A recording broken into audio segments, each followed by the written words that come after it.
Hey guys, welcome back to skill riser teaching. आज हमारा topic है Mauryan empire, state and political formation.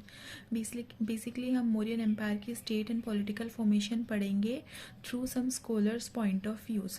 So it was a vast empire by military conquest. We can say ये काफ़ी बड़ा empire था क्योंकि इसके पास बहुत ज़्यादा मिलिट्री थी और बहुत ज़्यादा एरिया इस मौर्यन एम्पायर के अंदर ऑक्यूपाइड था।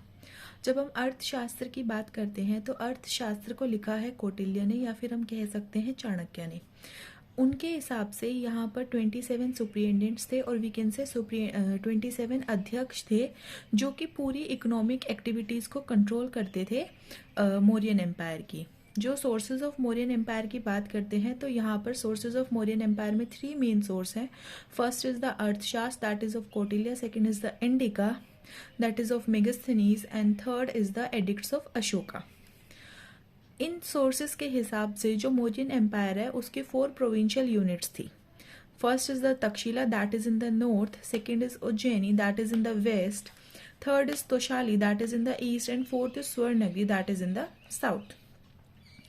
जितने भी इंस्क्रिप्शनल एविडेंसेस हैं उनसे हमें ये बात तो कंफर्म हो जाती है कि ये काफ़ी लार्ज एडमिनिस्ट्रेटिव यूनिट है। And it is very important to know that इस टॉपिक के अंदर हम सिर्फ स्टेट एंड पॉलिटिकल फॉर्मेशन पढ़ेंगे। हम बाकी कोई भी चीज़ नहीं पढ़ेंगे कि कौन किंग था, किसने क्या बातें लिखी, ये सब चीज़ें हम नहीं पढ़ रहे हैं। हम बेसिकली कुछ स्कॉलर्स और उनके अकॉर्डिंग उन्होंने जो स्टेट एंड पॉलिटिकल फॉर्मेशन हमें बताई है उनके बारे में डिस्कस कर रहे हैं। So next is there is always a debate that what kind of empire it was. हमेशा स्कॉलर्स के बीच में डिबेट रहता था, या फिर कह सकते हो अभी भी है, कि ये जो मौर्यन एम्पायर है ये किस तरीके का एम्पायर था। क्या इसकी स्टेट फॉर्मेशन थी, क्या इसकी पॉलिटिकल फॉर्मेशन थी।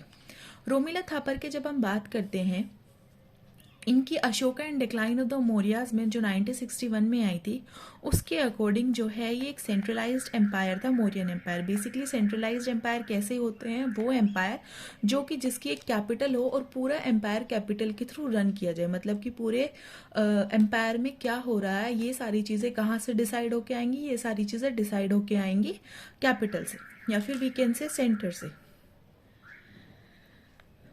After some time, new model of Mauryan world system theory plus more decentralized plus less uniform administrative pattern. उसके बाद रोमिला थापर की एक और बुक आती है जिसका नाम था द मौर्य रिविजिटेड। उसके अंदर वहाँ पर ये जो सेंट्रलाइज थ्योरी थी उसको कहीं ना कहीं मना कर देती है, नकार देती है। कहती है कि जो मौर्यन एम्पायर है वो पूरा एक सेंट्रलाइज्ड एम्पायर नहीं है, ठीक है वो, और ना ही वो उतना उस प्रॉपर से एडमिनिस्ट्रेटिव सिस्टम है, ये काफ़ी लेस यूनिफॉर्म एडमिनिस्ट्रेटिव पैटर्न। ये रोमिला थापर अपनी बुक द मौर्य रिविजिटेड में कहती है, जो कि हम थोड़ी देर बाद डिस्कस करेंगे। नेक्स्ट हमारे आते हैं RS शर्मा। उनके अकॉर्डिंग जो मौर्यन पॉलिटी थी वो सेंट्रलाइज्ड ब्यूरोक्रेटिक स्टेट था, ठीक है। ब्यूरोक्रेटिक मतलब कोई भी एक ऐसा राज्य जिसको हम सेंटर में से रूल करते हैं, तो वो उनके अकॉर्डिंग में जो मौर्यन पॉलिटी है वो सेंट्रलाइज्ड ब्यूरोक्रेटिक स्टेट है। यहाँ पर उनके हिसाब से पंच मार्क कॉइन्स चलते थे, लार्ज नंबर ऑफ कॉइन्स होते थे, कॉइन्स काफ़ी ज़्यादा मात्रा में बनते थे, जिसकी वजह से जितने भी राज्य में एम्प्लॉयज़ थे उनको कैश की फॉर्म में ही पे किया जाता था। ऐसा नहीं था कि भाई कोई भी एम्प्लॉय राज्य के लिए काम कर रहा है और उसको आप अनाज दे रहे हो, सोना दे रहे हो, किसी को चांदी दे रहे हो, या फिर किसी को कोई और चीज़ दे रहे हो, ठीक है। वहाँ पर बाकायदा कॉइन्स बनते थे और उन कॉइन्स के थ्रू ही एम्प्लॉयज़ को पेड किया जाता था। अब हम बात करते हैं मौर्यन इकोनॉमी की। तो स्टेट के अंदर जो कंट्रोल था वो एग्रीकल्चर पर था, इंडस्ट्रीज पर भी स्टेट का कंट्रोल था, ट्रेड पर भी था, और लोगों के ऊपर काफ़ी ज़्यादा वेराइटीज़ में टैक्सेस भी इम्पोज किए जाते थे। ये भी स्टेट कंट्रोल के अंदर ही आता था अकॉर्डिंग टू RS शर्मा। उसके बाद हम बात करते हैं अर्थशास्त्र। इसके अंदर large and complex bureaucratic organisation Mauryan empire पे scale varies from top to bottom official. उन अर्थशास्त्र के अकॉर्डिंग RS शर्मा ये बात समझाने की कोशिश करते हैं कि जो मौर्यन एम्पायर है काफ़ी बड़ी लार्ज और कॉम्प्लेक्स एक ऑर्गेनाइजेशन है, जहाँ पर जो ऑफिशियल्स हैं उनकी जो पे स्केल है वो टॉप टू बॉटम रेफर करती है। जितने बड़े ओहदे पर ऑफिशियल होगा उसको उतना ही पैसा मिल रहा है, उतने ही कॉइन्स मिल रहे हैं, और जो जितना नीचे लेवल पर होगा उसको उसके हिसाब से कॉइन्स मिल रहे हैं। तो बेसिकली पे स्केल वेरी करती थी टॉप टू बॉटम ऑफिशियल। उसके बाद हम बात करते हैं मौर्यन एडमिनिस्ट्रेशन की। Had pyramidal bureaucratic structure state of R.S. Sharma to justify his saying। Mauryan administration को आर एस शर्मा ने ये कहा है, इनका जो स्ट्रक्चर था वो पिरामिडिकल की तरह था। हमें पता है पिरामिड कुछ इस तरीके का शेप होता है, टॉप पे एक राजा, उसके नीचे कुछ काम कर रहा है, उसके नीचे कोई काम कर रहा है, उसके नीचे कोई काम कर रहा है, और सबसे नीचे सबसे लोअर स्केल। तो ये कहता है कि मौर्यन एम्पायर का भी एक पिरामिड स्ट्रक्चर है, ठीक है। और अपनी इस बात को जस्टिफाई करने के लिए वो कहता है कि इनके पास ह्यूज मिलिट्री थी, कैपिटल पाटलिपुत्र था जो कि कनेक्टेड था कलिंगा से। कौन से रूट से? ईस्ट एमपी से के थ्रू एक रूट जाती थी, वहां से पाटलिपुत्र और कलिंगा क्या थे? कनेक्टेड थे। Kalinga was linked with Andhra Pradesh and Karnataka. अब जो कलिंगा है वो पाटलिपुत्र से तो कनेक्टेड था, लेकिन दूसरी ही साइड पे वो आंध्र प्रदेश और कर्नाटका से भी कनेक्टेड था, जिसकी वजह से आर एस शर्मा इसको एक पिरामिड स्ट्रक्चरल एम्पायर भी कहते हैं। उसके बाद हम अशोकन पिलर का वो जस्टिफिकेशन देते हैं। वो कहते हैं जो अशोका के पिलर हैं वो सैंडस्टोन क्वेरी में बनते थे, जो कि वाराणसी के पास है, ठीक है, Chunar near Varanasi, and transported from there to different parts of empire. और वहीं से वो एम्पायर के अलग अलग हिस्सों में ट्रांसपोर्ट किए गए थे। तो बेसिकली यहाँ पर भी वो कहते हैं कि कहीं ना कहीं अगर इतनी जगह से एक काम होके एक सेंटर पे आ रहा है तो वो सेंट्रलाइज हो सकती है, सेंटर से उसको कोई रूल कर रहा है। उसके बाद हमारे आते हैं गिरार्ड फर्शमैन। वो क्वेश्चन करते हैं इस चीज को कि ये एम्पायर यूनिट्रियन सेंट्रलाइज नेचर का है। वो इस चीज को बिल्कुल नकार देते हैं। वो कहते हैं ऐसा हो ही नहीं सकता कि एम्पायर जो है वो सेंट्रलाइज्ड नेचर का है। वो अशोका एडिक्ट्स को और इंडिका को तो सोर्सेज मानते हैं, लेकिन अर्थशास्त्र को वो एक मौर्यन एम्पायर का सोर्स मानने के लिए ही राजी नहीं होते हैं। Could not be centralise distance between capital city and other parts. वो ये कहते हैं कि ये एम्पायर सेंट्रलाइज नहीं हो सकता क्योंकि कैपिटल सिटी में और एम्पायर के बाकी हिस्सों में काफी ज्यादा डिस्टेंस है, मतलब वो काफी ज्यादा दूर है। सिस्टम ऑफ गवर्नमेंट कम्युनिकेशन कोरिस कहते हैं कि यहाँ पर ऐसा हो सकता है कि गवर्नमेंटल कम्युनिकेशन सिस्टम फॉलो होता हो कि सेंटर में से कोई कुछ बात बोल रहा है और उसको अपनी बातों के अनुसार मॉडिफाई करके जो लोकल्स हैं वो उस चीज को अपनी अकॉर्डिंग फॉलो कर रहे हैं। तो बेसिकली वो मेन जो रूल बना है वो तो सब फॉलो नहीं कर रहे। Emphasise material impossibility of having the orders emperor everywhere due to its vastness.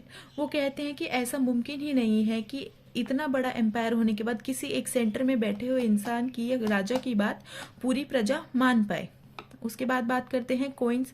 उन्होंने कहा कि कोइंस भी हमें गवर्नमेंटल कोइंस अलग मिले, प्रोविंसेस अलग मिले, टाउन्स के लिए अलग मिले, इवन प्राइवेट बैंक्स के लिए भी हमें कुछ कोइंस मिले हैं। तो वो ये बात भी कहते हैं जब कोइंस अलग अलग है तो बेसिकली इकोनॉमी भी थोड़ी अलग अलग होगी, रूल्स भी थोड़े अलग अलग होंगे। जो कुछ सेंटर में चल रहा है जरूरी नहीं वही पूरे एम्पायर के अंदर चल रहा हो।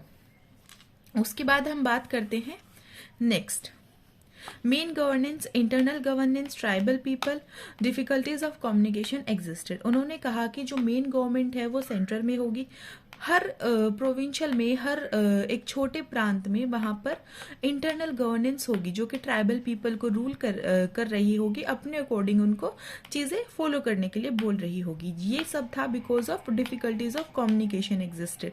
ऐसा तो नहीं था कि उस टाइम पे मोबाइल फोन्स ऐसा कुछ, तो हम तो 2 मिनट में अपनी बातें एक जगह से दूसरी जगह कर देते हैं, लेकिन वहां पर उस टाइम पे चिट्ठी ये सब चीजें चलती थी और उसको एक जगह से दूसरी जगह जाने में टाइम लगता था। तो इसीलिए ये कहते हैं जर्मन फुशमैन कि वहां पर कम्युनिकेशन डिफरेंसेस एग्जिस्ट करते थे, इस वजह से वो सेंट्रलाइज नेचर ऑफ का नहीं हो सकता मौर्यन एम्पायर। उसके बाद बात करते हैं जेसी हेस्टरमैन। जेसी हिस्टरमैन क्या करते हैं? Not analysing Mauryan state but the state in अर्थशास्त्र। जब ये मौर्यन स्टेट की बात करते हैं तो बेसिकली ये मौर्यन स्टेट को फिजिकली देखते ही नहीं है, ये मौर्यन स्टेट को उसी तरीके से डिपिक्ट करने की कोशिश करते हैं जैसे कि अर्थशास्त्र के अंदर लिखा गया है। Transition state balancing, central plus tribal autonomy, ठीक है। वो कहते हैं 2 तरीके की बैलेंसिंग यहाँ पर चल रही है, एक सेंट्रल गवर्नमेंट में ओके और एक ट्राइबल ऑटोनॉमी में। सेंट्रल में जो गवर्नमेंट कहती है उसी को अपनी चीज़ों में ट्रांसफॉर्म कर कर ट्राइबल जो है वो फॉलो कर रहा है। नाइदर किंग पावरफुल नोर एम्पायर सेंट्रलाइज, ना तो किंग इतना ज़्यादा पावरफुल था कि पूरे एम्पायर पर उसी के डिसीजन चल रहे हैं, और ना ही ये एम्पायर सेंट्रलाइज था। ये बात भी जेसी हेस्टरमैन कहते हैं। उसके बाद ही said system of espionage was a means of maintaining taxes. ठीक है, सिस्टम ऑफ एस्फाइनेस क्या होता है? बेसिकली ये वो सिस्टम होता है जहां पर एक राजा दूसरे राजा से लड़ता है, उसकी टेरिटरी को अपनी टेरिटरी में मिला लेता है, या फिर we can say the conquest of territory होता है, और इसी के थ्रू वो लोग अपने टैक्सेस को मैनेज कर रहे हैं। उसके बाद ये कहते हैं कि कौटिल्य चाहते थे कि यहाँ पर एडमिनिस्ट्रेटिव डिपार्टमेंट हो। कौटिल्य के अकॉर्डिंग वहाँ पर एडमिनिस्ट्रेटिव डिपार्टमेंट में भी बहुत सारे ऑफिसर्स थे। He also concluded that Kautilya wants to work to achieve a universalistic bureaucratic state. वो कहते हैं कि कौटिल्य चाहते थे कि एक जुड़ा हुआ एक पूरा यूनिवर्सल एक प्रांत या फिर एक राज्य बने, but he force to work within the context of a particularistic tribal system. लेकिन उनको फोर्स किया जाता है एक पर्टिकुलर ट्राइबल सिस्टम के अकॉर्डिंग काम करने के लिए। ये बात जेसी हेस्टरमैन भी अपनी बातों में कहते हैं।